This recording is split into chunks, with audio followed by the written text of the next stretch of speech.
hanya 5 bulan. Cuma segitu umur gencatan senjata tetangga kita. Senin subuh kemarin, omong kosong perdamaian itu berakhir. Mesin perang Thailand dilaporkan sudah menabrak pagar perbatasan. F-16 Thailand mulai menjatuhkan bom di desa sipil Kamboja.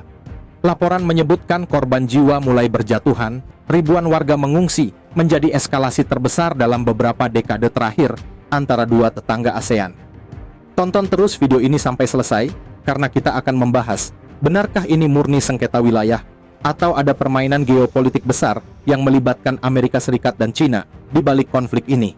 Dan bagaimana perbandingan kekuatan militer kedua negara jika konflik terbuka benar-benar terjadi? Hingga narasi media global yang menyudutkan pihak tertentu.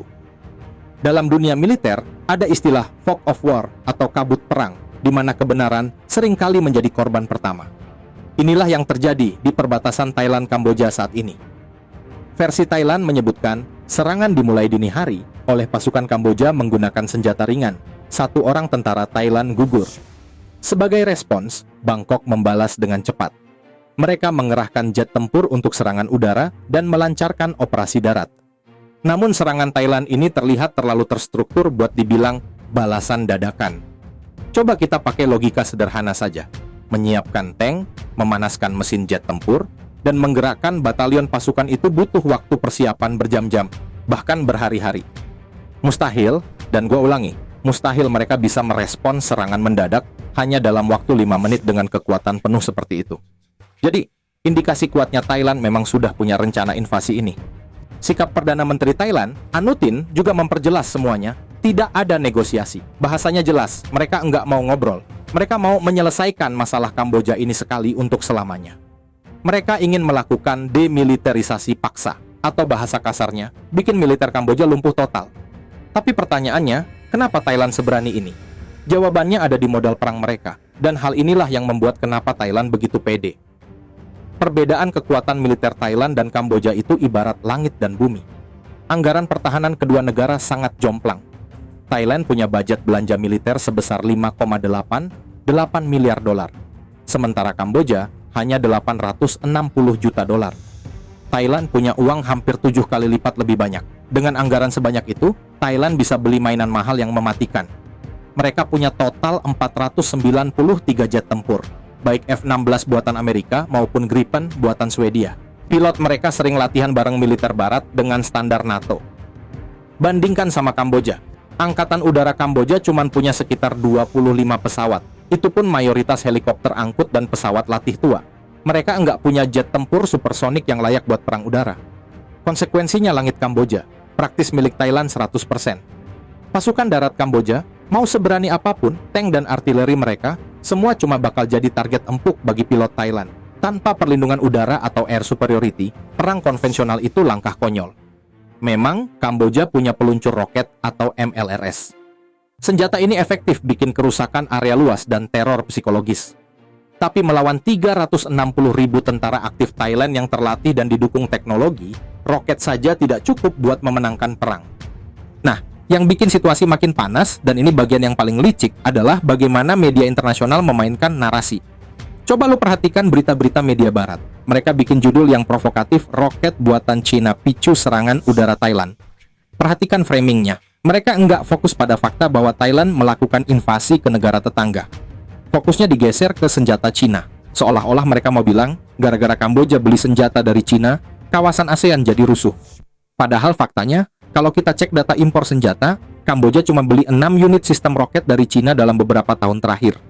6 unit doang, mana mungkin 6 unit roket bisa jadi alasan buat menginvasi satu negara? Kalau kita balik logikanya, Thailand membombardir desa Kamboja pakai F-16 buatan Amerika Serikat. Pernah enggak lu baca judul berita, pesawat tempur Amerika hancurkan perbatasan Kamboja? Enggak ada kan? Pasti sepi. Inilah standar ganda dalam geopolitik global.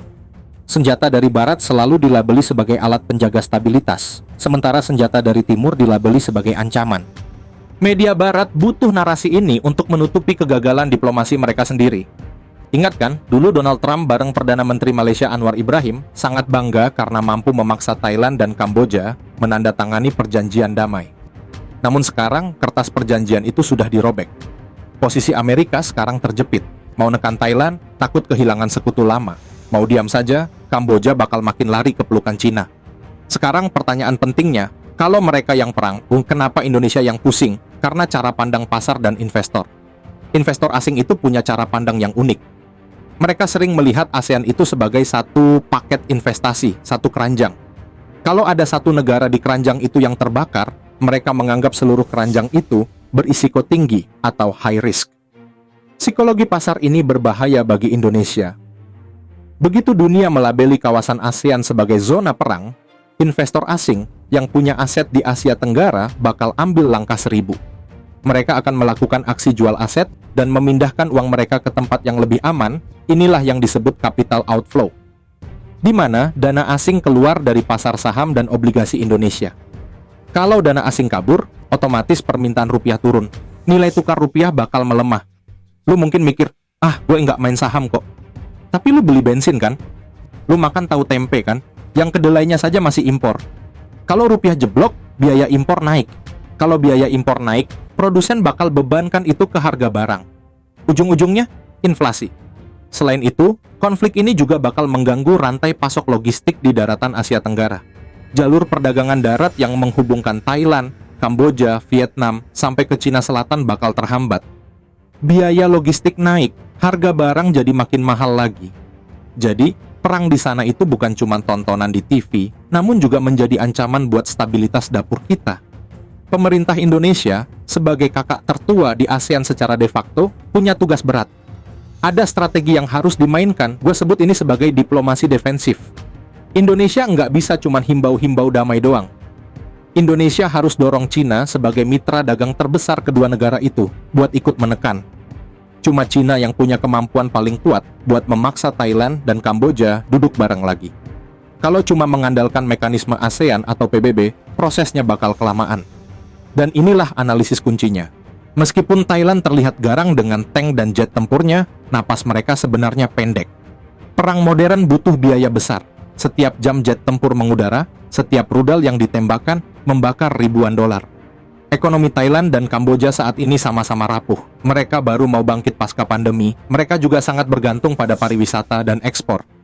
Anggaran mereka bakal terkuras habis dalam hitungan minggu untuk beli bahan bakar dan amunisi. Mereka tidak punya kedalaman logistik untuk perang berlarut.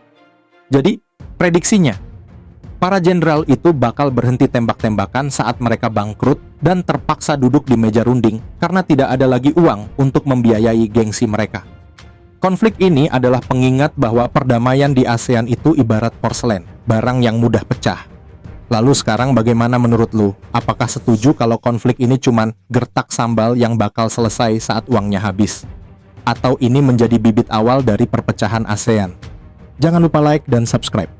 Sampai jumpa.